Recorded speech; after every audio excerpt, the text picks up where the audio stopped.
Hello बच्चों, कैसे हैं आप सब।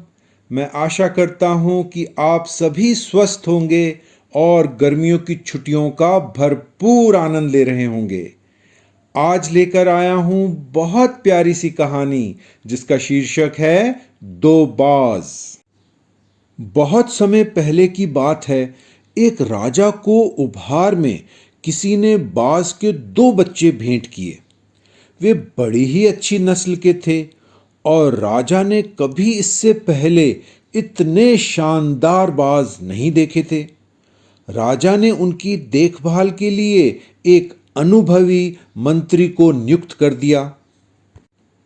जब कुछ महीने बीत गए तो राजा ने बाजों को देखने का मन बनाया और उस जगह पहुंच गए जहां उन्हें उड़ने का परीक्षण मिलता।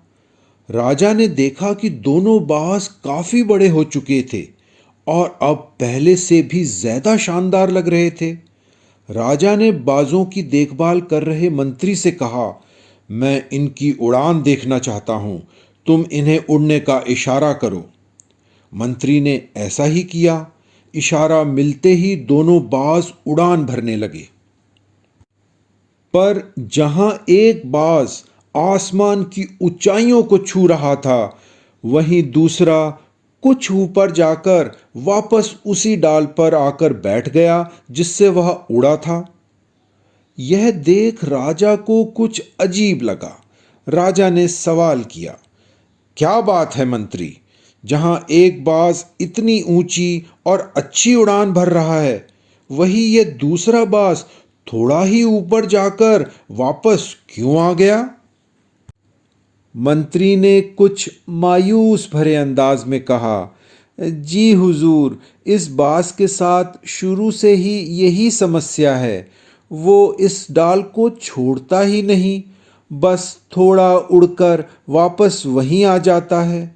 मैंने बहुत कोशिश की और अपने अनुभव से कई तरकीब लगाई, मगर मेरी सारी कोशिशें बेकार साबित हो गईं महाराज। राजा को दोनों ही बाज प्रिय थे और वो दूसरे बाज को भी उसी तरह उड़ते हुए देखना चाहते थे। अगले दिन पूरे राज्य में ऐलान कर दिया गया कि जो व्यक्ति इस बाज को ऊंचा उड़ाने में कामयाब होगा, उसे स्वर्ण मुद्राएं इनाम में दी जाएंगी। फिर क्या था, एक से एक विद्वान आए और बाज को उड़ाने का प्रयास करने लगे। पर कई हफ्ते बीत जाने के बाद भी बाज का वही हाल था। वो थोड़ा सा उड़ता और वापस उसी डाल पर आकर बैठ जाता। फिर एक दिन कुछ अनोखा हुआ। राजा ने देखा कि उसके दोनों बाज आसमान में ऊंची उड़ान भर रहे हैं। उन्हें अपनी आंखों पर यकीन नहीं हुआ और उन्होंने तुरंत उस व्यक्ति का पता लगाने को कहा जिसने ये कारनामा कर दिखाया है। वह व्यक्ति एक किसान था। अगले दिन किसान दरबार में हाजिर हुआ। उसे इनाम में स्वर्ण मुद्राएं भेंट करने के बाद राजा ने कहा, मैं तुमसे बहुत प्रसन्न हूं। बस तुम इतना बताओ कि जो काम बड़े बड़े विद्वान नहीं कर पाए, वो तुमने कैसे कर दिया? मालिक, मैं तो एक साधारण सा किसान हूँ। मैं ज्ञान की ज़्यादा बातें नहीं जानता। मैंने तो बस वो डाल काट दी थी जिस पर बैठने का बाज आदी हो चुका था, और जब वो डाल ही नहीं रही तो वो भी अपने साथी के साथ ऊपर उड़ने लगा।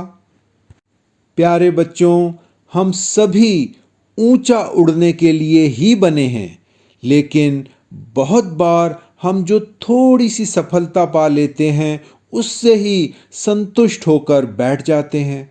कई बार हम अपने अंदर की क्षमताओं को समझ नहीं पाते और हमें साधारण से काम भी कठिन, असंभव लगने लगते हैं और हम डर जाते हैं और उसे करने की कोशिश भी नहीं करते।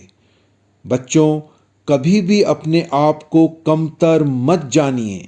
आप सभी में अद्भुत क्षमताएं हैं, इसलिए ऊंचे ख्वाब जरूर देखिए और जी जान से उसे पूरा करने में जुट जाइए। आपके सारे सपने पूरे होंगे। अच्छा बच्चों, तो फिर आऊँगा एक और प्यारी कहानी के साथ। तब तक आप स्वस्थ रहिए और हमेशा हंसते रहिए। Bye bye.